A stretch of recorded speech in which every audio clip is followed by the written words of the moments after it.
नमस्कार दोस्तों। आप सभी लोगों का एक बार दोबारा स्वागत है आपके इस अपने प्लेटफॉर्म पर। तो आज की ये क्लास हमारी वीकली अफेयर्स के बारे में रहेगी। जैसा कि दोस्तों पिछली क्लास में हमने क्या मंथली अफेयर्स कवर किए थे अक्टूबर माह 2023 के। अब दिक्कत क्या है कि हम 2 महीने पीछे चल रहे हैं। वैसे वो अक्टूबर से स्टार्ट किस लिए हुए थे? अक्टूबर से स्टार्ट इसलिए हुए थे कि मैंने आपको बताया था कि आरएस का एग्जाम मान लीजिए कि 1 साल के भीतर होता है, तो हम अक्टूबर से स्टार्ट कर देते हैं, बट 2 महीने का लैग चल रहा है बीच में।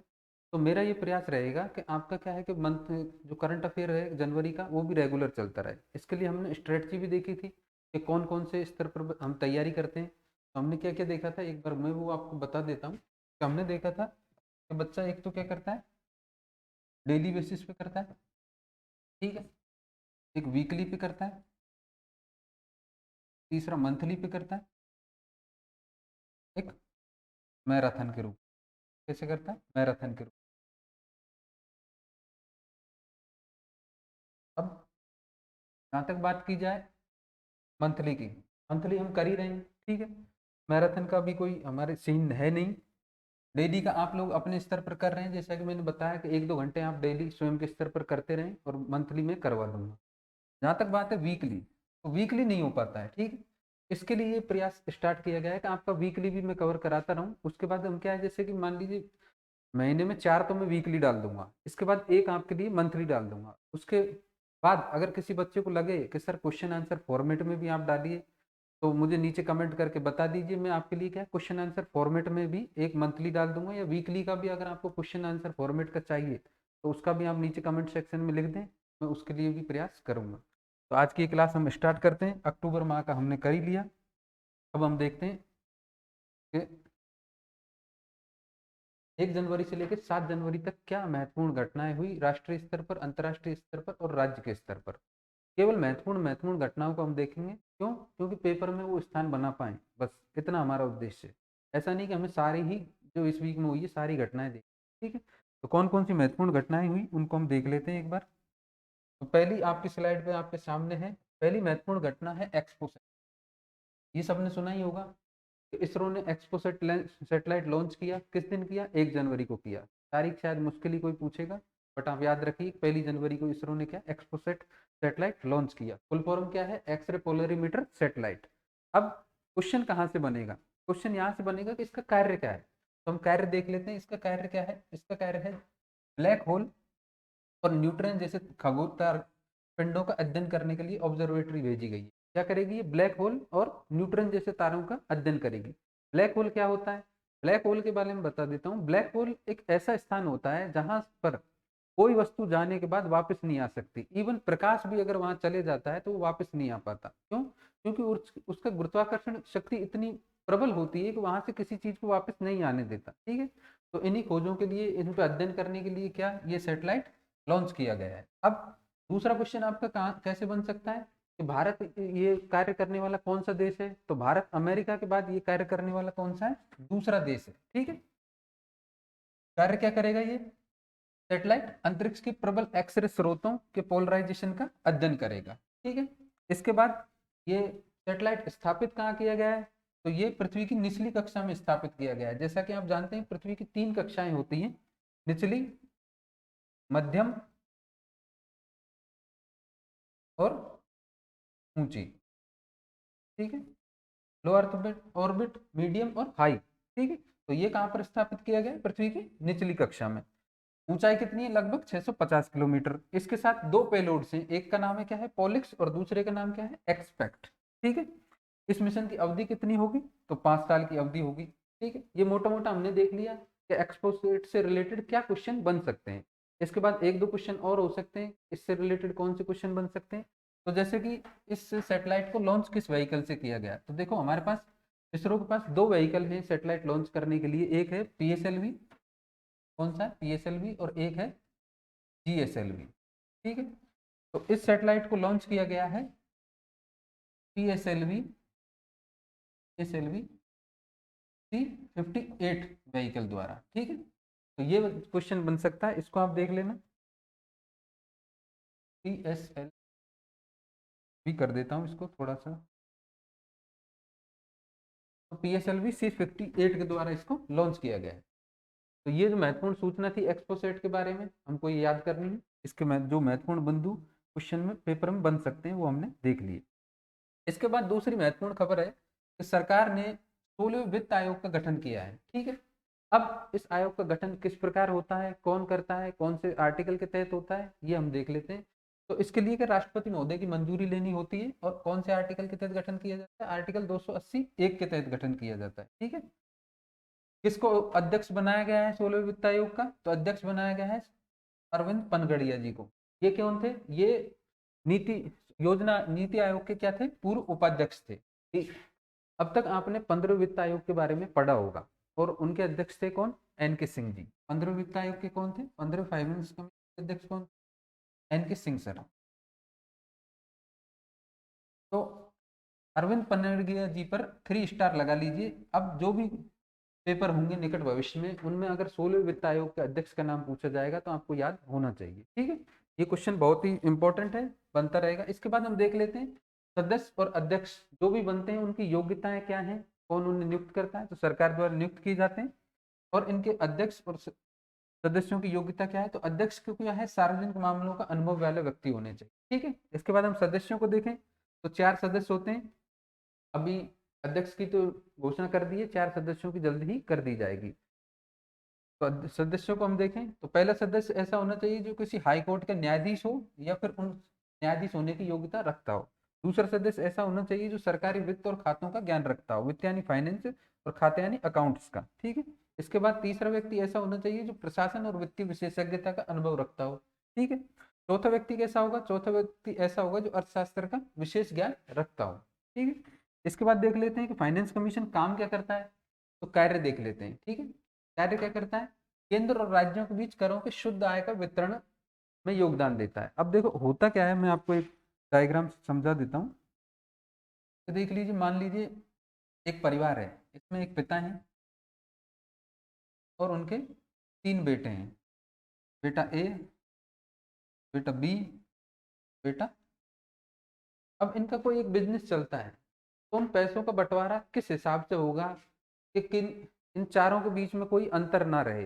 मतलब मिनिमम अंतर तो रहेगा ही, ऐसा तो नहीं है आप बिल्कुल लाइन खींच के अंतर मिटा देंगे, थोड़ा बहुत रहता है, बट ज्यादा भेदभाव इनके बीच में ना रहे, पैसे का वितरण इस प्रकार किया जाए। इसी प्रकार क्या है कि हमारा केंद्र है, ठीक है, और दूसरी तरफ हमारे क्या है, राज्य है। ठीक है, एक से अधिक राज्य, हमारे पास 28 राज्य हैं। तो इस प्रकार हमारे पास क्या है, केंद्र है और राज्य है। अब केंद्र और राज्यों के बीच में तो क्या है कि वर्टिकल डिफरेंस है। कौन सा डिफरेंस है, वर्टिकल, इसे ऊर्ध्वाधर भी कहते हैं। क्या कहते हैं, ऊर्ध्वाधर। ठीक है, इसी प्रकार राज्यों से राज्यों के बीच में कौन सा डिफरेंस है, हॉरिजेंटल डिफरेंस है। कौन सा है, हॉरिजॉन्टल। क्या कहते हैं, क्षैतिज। क्या कहते हैं, क्षैतिज। तो ये भेदभाव ना रहे, जैसे मान लीजिए इस राज्य की इनकम तो हो रही है 25 रुपए, ठीक है, और इस राज्य की इनकम हो रही है 500 रुपए। तो ये राज्य क्या अपने नागरिकों को सही सुविधाएं दे पाएगा क्या, उनकी यूटिलिटी के लिए काम कर पाएगा कि नहीं कर पाएगा ना। तो केंद्र के पास मान लीजिए 5,000 है, ठीक है, तो इन तीनों के बीच में क्या है, बहुत ज्यादा डिफरेंस है। इस प्रकार का डिफरेंस ना रहे, इस हिसाब से पैसे दिए जाएं, उसका कार्य कौन करता है, उसकी रिकमेंडेशन कौन करता है, वित्त आयोग करता है। ठीक है, हमने देख लिया वित्त आयोग क्या करता है। पहला कार्य तो क्या करता है, शुद्ध आय के वितरण को में योगदान देता है कि किसमें कितना बटेगा। ठीक है, जैसे अभी देखा जाए तो शुद्ध आय में राज्यों की हिस्सेदारी कितनी है, राज्यों की हिस्सेदारी है लगभग 41%। ठीक है, इसके बाद दूसरा क्या कार्य है कि राज्यों को जो अनुदान सहायता दी जाती है उसकी रिकमेंडेशन करता है वित्त आयोग। तीसरा क्या काम है, जो राज्य के भी वित्त आयोग होते हैं ना, स्टेट के अपने रिलेटेड, वो क्या करते हैं कि राज्यों में पंचायतों और नगर पालिकाओं के लिए क्या है, फंड की रिकमेंडेशन करते हैं कि स्टेट से कितना फंड उनको मिलना चाहिए। इस बारे में भी हमारा जो वित्त आयोग है वो रिकमेंडेशन करता है राष्ट्रपति महोदय को। ठीक है, चौथा क्या करता है कि अगर कोई भी ऐसा काम दिया जाए राष्ट्रपति महोदय द्वारा जिससे कि फाइनेंस का कंसोलिडेशन होता हो, वित्त का सुदृढ़ीकरण होता हो, उसके लिए भी अनुशंसा कौन करेगा, वित्त आयोग करेगा। ठीक है, इसके बाद 16 वित्त आयोग की सिफारिशें कब से कब लागू होंगी, ये 5 साल के लिए लागू होंगी, 1 अप्रैल 2026 से लेकर 30 तक। ठीक है, इसी प्रकार अभी जो चल रही है 15 वित्त आयोग की, वो कब से कब चल रही है, 2020 से 25 तक के लिए। ठीक है, ये दूसरी महत्वपूर्ण खबर हुई। अब देख लेते हैं तीसरी महत्वपूर्ण खबर, ये अंतर्राष्ट्रीय स्तर की है, ब्रिक्स की सदस्यता का विस्तार करते हुए 5 नए सदस्यों को शामिल किया गया है। ठीक है, 5 नए सदस्य कौन कौन से इनको देख लेते हैं। पहला है मिस्र, दूसरा इथोपिया, तीसरा ईरान, चौथा सऊदी अरब और पांचवा संयुक्त अरब अमीरात। ठीक है, हालांकि अर्जेंटीना ने भी कहा था कि उसे भी सदस्यता चाहिए, लेकिन बाद में वो पीछे हट गया। अब देख लेते हैं कि ब्रिक्स का लास्ट विस्तार कब हुआ। ब्रिक्स का लास्ट विस्तार क्या है, 2010 में हुआ था, जब दक्षिण अफ्रीका इस समूह में जुड़ा था। इससे पहले इस संगठन को किस नाम से जाना जाता था, इससे पहले जाना जाता ब्रिक के नाम से। ठीक है, बी से ब्राजील, ठीक से, आर से रशिया, ठीक है, आई से इंडिया और सी से चाइना। बाद में ब्रिक्स हो गया क्योंकि साउथ अफ्रीका जुड़ गया। कौन जुड़ गया, साउथ अफ्रीका। ठीक है, इसके बाद चौथी महत्वपूर्ण राष्ट्रीय स्तर की खबर है कि यूपीआई के लेन देन के लिए नए नियम लागू किए गए हैं। ठीक है, वैसे तो कई चेंजेस किए गए हैं नियमों में, लेकिन हमारे लिए दो महत्वपूर्ण हैं, उनको हम देख लेते हैं। पहला कौन सा है कि जो पेमेंट की लिमिट है शैक्षणिक संस्थानों और अस्पतालों के लिए, उसको क्या बढ़ा दिया गया है। क्या कर दिया गया, बढ़ा दिया गया है। पहले लिमिट क्या थी, 1 लाख रुपए। अगर आज आप कहीं पेमेंट करने जाओ किसी दुकान पे या किसी फ्रेंड को पेमेंट करो, तो आप देख सकते हो आप मैक्सिमम 1 लाख रुपए पेमेंट कर सकते हो एक दिन में। ठीक है, लेकिन शैक्षणिक संस्थानों और अस्पतालों के लिए ये लिमिट क्या बढ़ा दी गई है, 1 से 5 लाख रुपए कर दी गई है। होता क्या है, जैसे मान लीजिए आप किसी शिक्षण संस्थान में एडमिशन लेने गए, वहां पर फीस है 1.5 लाख रुपए। अब हर कोई आजकल पैसे लेके जेब में घूमता नहीं है, सारे ऑनलाइन पेमेंट करते हैं। अब मान लीजिए 1.5 लाख रुपए पेमेंट है और आपको ऑनलाइन करनी है, और वो कह रहे हैं कि सर इंस्टॉलमेंट में नहीं, एक साथ ही होगी, तो आप कैसे करोगे बताओ ऑनलाइन। इसी को ध्यान में रखते हुए सरकार ने क्या है, इसकी लिमिट बढ़ा दी है। अब क्या है, आप 5 लाख तक की पेमेंट कर सकते हो। इसी प्रकार अस्पताल में मान लीजिए कोई आदमी भर्ती है और अब उसकी वहां से छुट्टी होने वाली है, बिल बन गया उसका 2.5 लाख का, ऑनलाइन वो पेमेंट करना चाह रहा है, एक दिन में हो नहीं पाएगा, तो क्या वो 2 दिन और रुकेगा अस्पताल में, नहीं रुकेगा ना।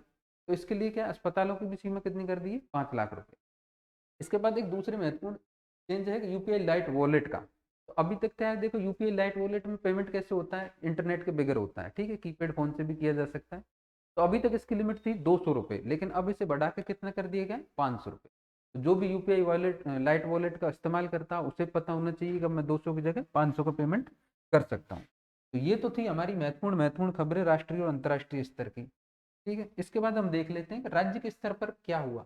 इनको मैंने वन लाइनर में बनाया है क्योंकि इसमें इतना ज़्यादा डिस्कस करने का कुछ है नहीं। मंथली अफेयर्स में जब ओपन करेंगे तो वहाँ भी वन लाइनर, और आप कहोगे तो मैं क्वेश्चन आंसर फॉर्मेट में भी आपको प्रोवाइड करा दूंगा, तो उसकी आप चिंता ना करें। आप बस कमेंट सेक्शन में बता दें कि आप कैसे चाहिए। ठीक है, पहली खबर है कि राजस्थान के नए मुख्य सचिव किसे बनाया गया है, तो सुधांशु पंत को बनाया गया। ठीक है, उषा कुमारी जी का, शर्मा जी का कार्यकाल खत्म हो गया, तो उसके बाद कौन बनाए गए, सुधांशु पंत बनाए। इसके बाद राजस्थान की 16वीं विधानसभा का गठन हो गया, आप सब लोगों को पता है। मंत्री परिषद का भी गठन हो गया है।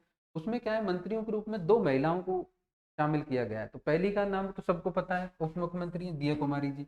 दूसरी का नाम अगर पूछ लिया जाए किसी एग्जाम में, आप जानते हो कि अधीनस्थ बोर्ड में और आरपीएससी के अन्य एग्जामों में कई बार ऐसे क्वेश्चन पूछ लिए जाते हैं, तो आपको नाम याद होना चाहिए, कौन है, मंजू बागमार। तीसरी खबर है कि केंद्रीय पर्यटन मंत्रालय ने कोटा के क्या बुढ़ादीप सूर्य मंदिर को क्या है कि पर्यटन स्थल के रूप में विकसित करने की सैद्धांतिक मंजूरी दे दी है। अब डायरेक्ट ऐसा क्वेश्चन तो आएगा नहीं कि कौन से स्थल को मंजूरी दे दी है। हो सकता है क्वेश्चन ऐसा आ जाए कि बुढ़ादीप मंदिर कौन से जिले में स्थित है, इसलिए आप करंट से रिलेट करके इसको देख लेना, क्वेश्चन बनता है तो आप कर पाए। चौथी खबर है कि एशिया का तीसरा सबसे बड़ा ग्लास प्लांट कहाँ बनाया जा रहा है, तो ये बनाया जा रहा है सोनियाना भीलवाड़ा में। ठीक है, इसके बाद राज्य का पहला सरकारी इंजीनियरिंग कॉलेज बनाया जा रहा है, कहाँ बनाया जा रहा है, जालाना जयपुर में। आगे बढ़ते हैं, नेक्स्ट खबर है कि राजस्थान का पहला एथेनॉल प्लांट कहाँ लगाया जा रहा है, तो सूरतगढ़ गंगानगर में। ठीक है, इसके बाद नेक्स्ट खबर है कि मरु पर्यावरण संरक्षण संस्थान, जो कि कहाँ है, जोधपुर में स्थित है, इसके द्वारा लाइफ टाइम मरु रत्न पुरस्कार 2023 दिया गया है। तो ये किसे दिया गया है, ये दिया गया है डॉक्टर कमलेश शर्मा और श्याम सुंदर पालीवाल को। इसके बाद है देश का 16वें वित्त आयोग के अध्यक्ष, अभी हमने बात करी थी कौन बनाएंगे, अरविंद पनगड़िया जी।